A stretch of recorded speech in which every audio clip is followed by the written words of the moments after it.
Hey, welcome back to Evil's Comics. I'm Evil Mike, and I got a review for you today. We're going to be talking about Image Comics Black Cloak issue number 1. It is written by Thompson, art and colors by Meredith, McClaren, and then letters by Becca, Carey. Before we get started on this review, please like, comment, subscribe. You know, all that does help this channel grow. Enough said. Alright, so let's get into the review.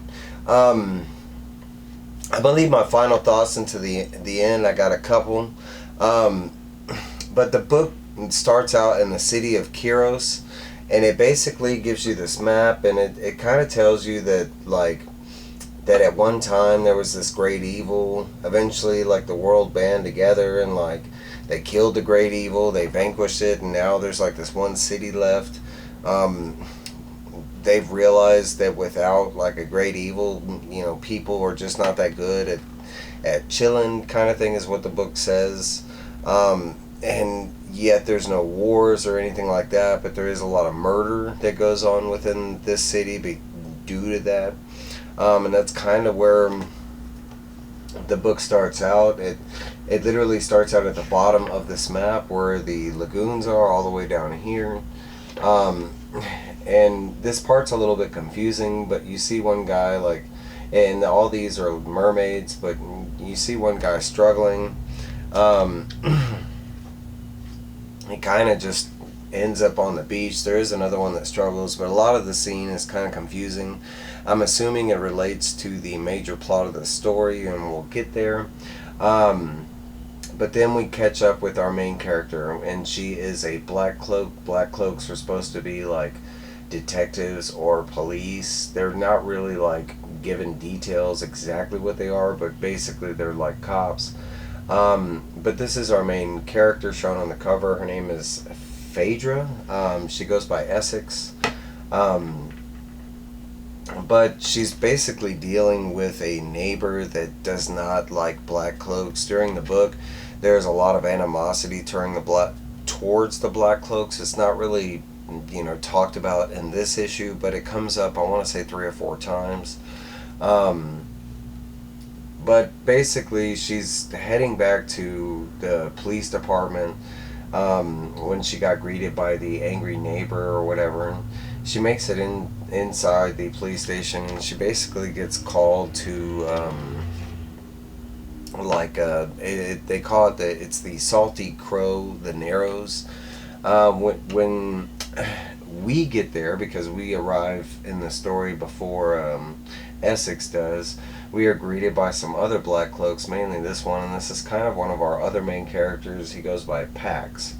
And I think that's why because the main character's name is Phaedra, and this guy's name is Pax, so I think that's why they call her Essex. But basically is a murder situation. We have an elf that has been stabbed to death. They're looking at his tattoo over here, and when they're trying to decipher who he is. Now, and it's not an elf, I think it's a merman or something like that. There's a lot of mixed fairy tale in the book, and they're not really given a whole lot of description. So we have our detective, and basically that's what he's trying to track down, is how this guy was killed. And then the other cop that's there with him, he kind of notices the tattoo. They kind of highlight the tattoo, and they're trying to piece together, who it could be. They even use these magical glasses, which shown here, and they fail to, supposedly they're supposed to recognize the person, kind of ID him, but they fail. But then we see that Essex walks in, our main character, and as soon as she walks in, she announces who it is without having to do a DNA scan or anything like that. And it is Fayrial the Third of Sindre or something like that. And she announces that at one time they used to be betrothed. They were supposed to be married, but something happened and they went different ways. Near the very end, she kind of deciphers different things, that's how she knew who it was, besides his appearance, but the tattoo, and she reveals that she has some of the same royal tattoo. She makes a promise, saying that she's, going to find out who killed him, basically.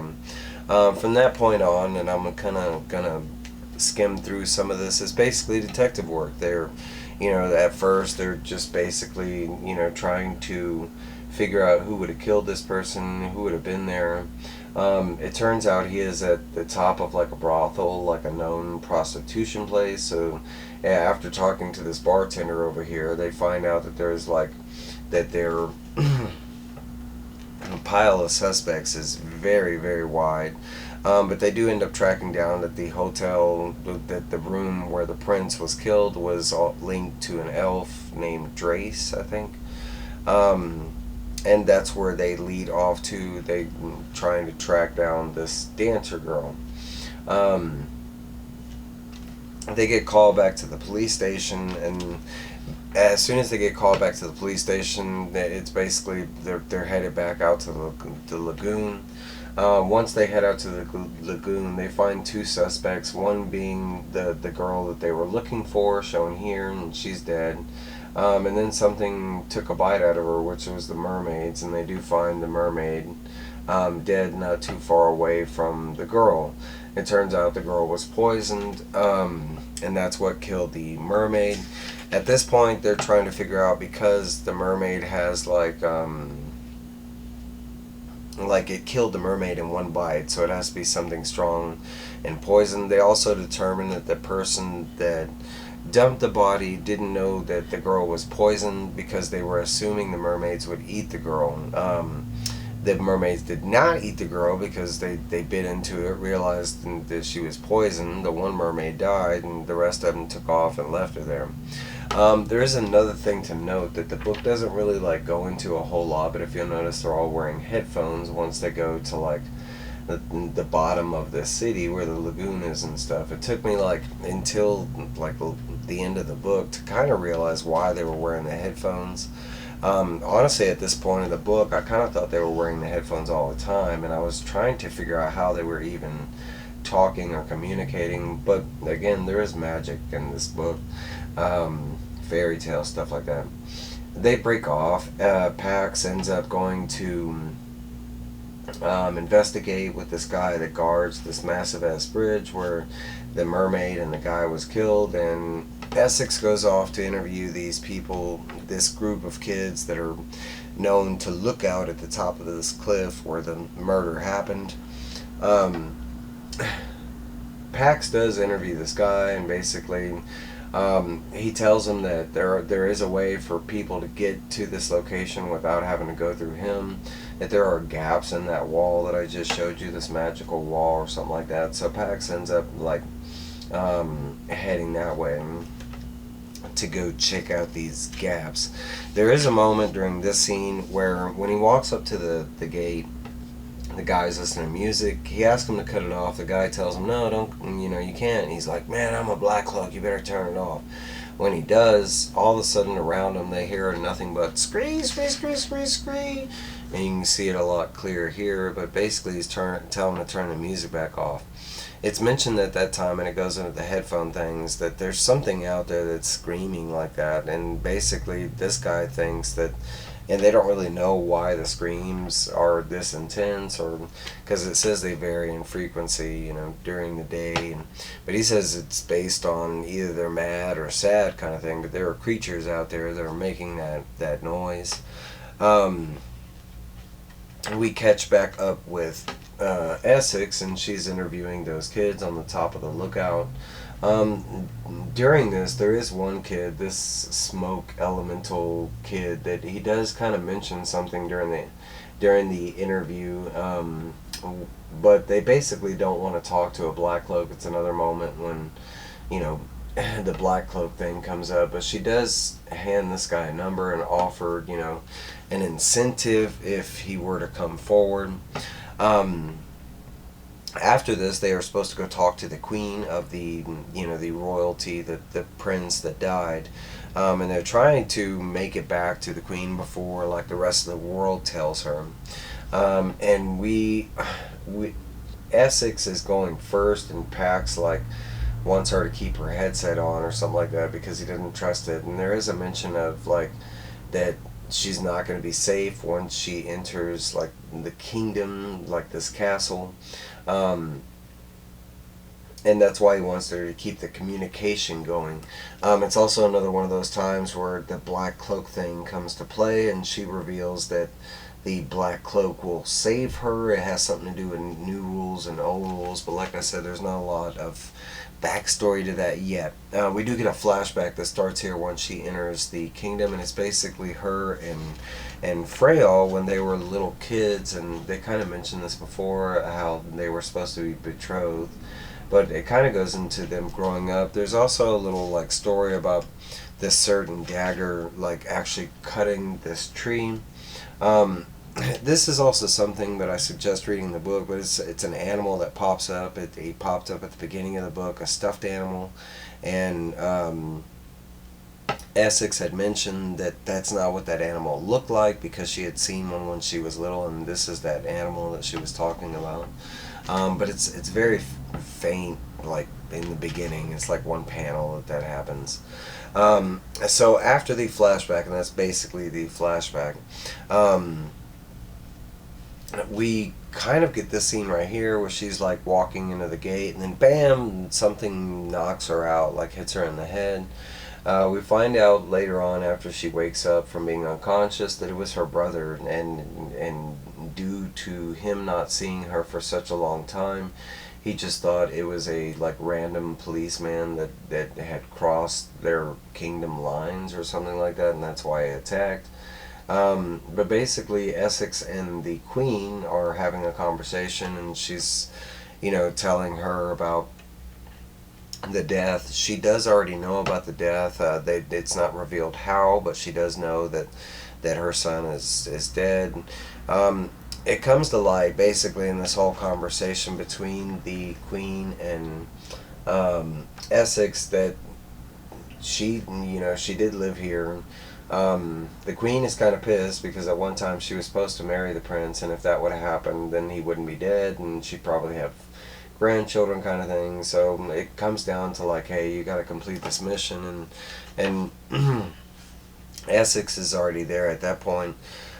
She does mention that due to the like accident or what have you, she's going to get magically healed, and they do usher in like kind of like a magical nurse. There is this reunion between the nurse and Essex, which happens to be like a long lost, like they hadn't seen each other for a long time, and I think it's like 20 years or something like that, because they do mention that when Essex left the castle, so it's been like 20 years or something like that. But this is basically one of her childhood friends. They haven't seen each other, like I mentioned, but now Essex is a cop, and this girl is like she's not head like doctor, but she's second in command. She does end up healing Essex as shown right here, but there is like a brief little scene where she tries to take off her cloak and kind of like get her a little more comfortable, and for some reason Essex freaks out. That is something to note. Like, she did not want her taking off the cloak or like the rest of her clothes. It kind of like maybe she's got some scars or something like that. Basically, she does get healed, and she kind of says she feels like she's 20 years younger. At that point, she's kind of like, once she's healed, the kingdom's like, okay, you can go. There is a lot of like black cloak, like not angst going on. The castle does not like black cloaks. But basically, a servant comes, to usher her out. There is a moment right here which I was showing. It's this lady right here, but this is Essex's mom, her mom that she gets to see for a moment. But before she even gets a word in, her brother, the one that attacked her, issues her mom away and kind of states that that's traitorous trash, kind of thing. But then she's ushered out of the castle like I mentioned. As soon as she goes out of the castle, she is greeted by Pax, and Pax tells her that that they didn't allow him in because one too many black cloaks. it's revealed at that time that the Queen did already know, which they kind of already knew at this point. They get called back to the police station while they're talking about what went down with the Queen, which isn't a lot, just that one kind of brief line about that she already knew, and they already kind of knew she was gonna know. But they are called back to the police station on some kind of ruckus. When they go back to the police station, it is like mass chaos going on, and the captain explains that there has been so many claims of people, eyewitnesses that saw the prince get killed. There's people that, claim to have killed the prince. So basically now both detectives have to start interviewing all these different, people to find out something. As they're going out upstairs, someone jumps out and yells, "For Kyros!"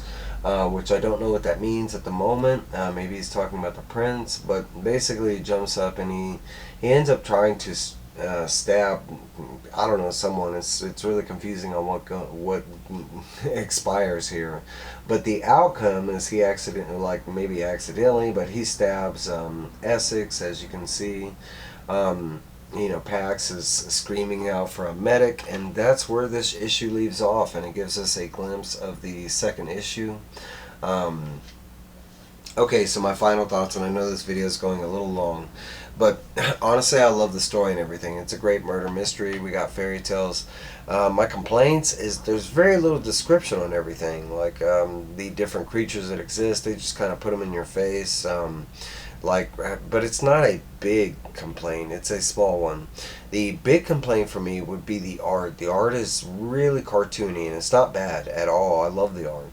But the tone of the book is a lot darker. Is a lot and maybe that will change as we progress with the book. But right now, there were times during the book, and I was reading it and loving the story, but it was like the art is it's very kid friendly, and it's really weird getting a bloody scene, with a happy-go-lucky, cheery. I don't know. It's just weird. But these are my opinions. I highly suggest reading this book. It was a fantastic read.